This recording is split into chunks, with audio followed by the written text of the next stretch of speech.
Across the nation now. Earlier tonight, the U.S. Senate confirmed Amy Coney Barrett as the next Supreme Court Justice. WGN's Dana Rebick is here with more on this contentious partisan vote. It sure is. And this vote tonight secures Amy Coney Barrett's seat on the Supreme Court just 1 week before Election Day.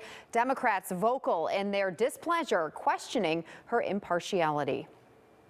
The nomination of Amy Coney Barrett of Indiana to be an Associate Justice of the Supreme Court of the United States is confirmed.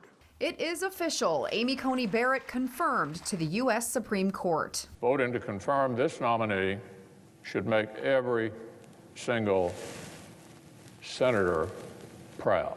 Following the 52-48 vote, I, Amy Coney Barrett, a swearing-in ceremony at the Rose Garden tonight with Justice Clarence Thomas administering the constitutional oath. She is one of our nation's most brilliant legal scholars, and she will make an outstanding justice on the highest court in our land.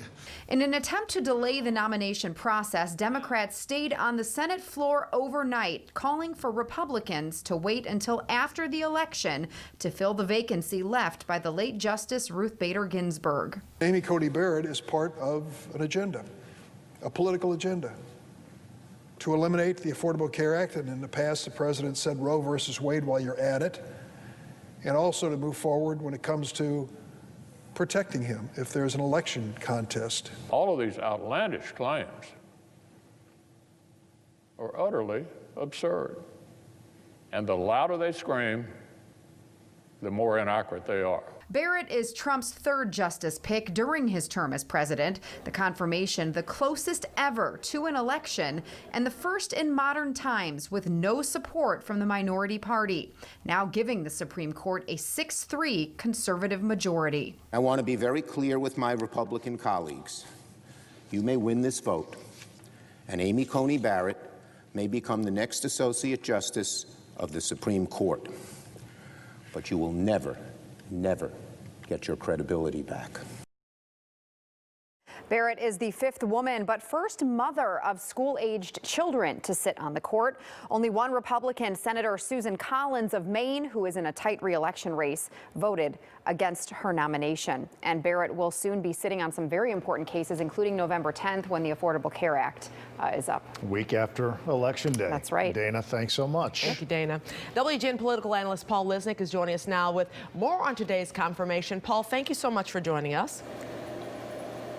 Of course, guys, good to see you. And the president, 1 week before the election, is probably going to look at this as a feather in his cap. What will his constituents think about this? Will he get more votes, you think? Well, let me answer it this way. Republicans have been wanting to create this conservative majority on the Supreme Court for decades. So regardless of what the president may think about it, this is a dream come true for Republicans. This is what they've been wanting. And whether the president wins re-election or not, he has reshaped the court system. Over 200 appointments on federal district court. So you just have to look at the large picture and realize that the judiciary of the country has taken a significant turn to the right, now with a 6-3 majority on the court. What this means for President Trump in the new election, Micah, remains to be seen. His supporters love it, but independents, if people wanted a conservative court, well, they've got it, so they don't necessarily have to, keep him in a re-election situation. On the other hand, there may be people who feel that this was unfair, given what happened with Merrick Garland, and so it could be payback time. Many analysts believe that Republicans will pay a price for what happened, but again, this is what they've been wanting for decades, and they now have it. And, Paul, we know that Justice Barrett could start on the job as soon as tomorrow, hearing a case, as Dana said, right after Election Day here. Do we believe that she will take a position where she will recuse herself when it comes time to deliberate on matters related to the election, whatever happens come Election Day?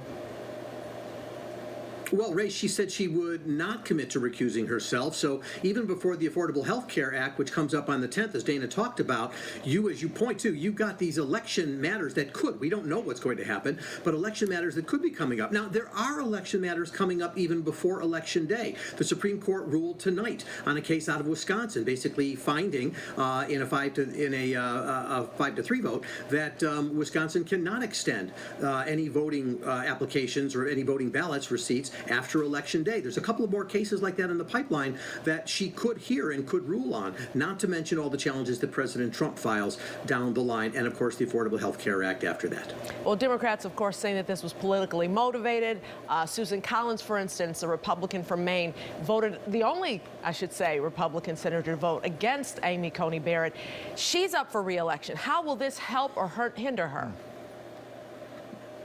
Well, Susan Collins is really in the battle for her career at this point. There's no question this was done because Maine, which is a fairly moderate state, that Susan Collins has been able to, represent as a Republican for years because people find her to be moderate. She's lost a lot of that support. It's a very tight race. Her opponent, Sarah Gideon, actually is leading in the polls. So Collins didn't have much choice but to do this. Now, of course, in the procedural vote that happened yesterday, she and Murkowski voted against this proceeding because they didn't like the way this happened compared to the Merrick Garland situation.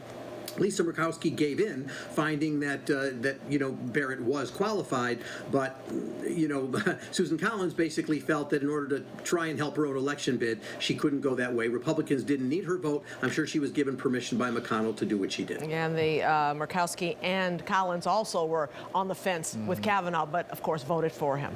Okay, thank you very much, Paul Lisnek. Appreciate it. And it cost Collins, and that cost Collins. Thank you, guys. Yeah, thanks a lot. We're going to take a look at more headlines in just a moment, but first.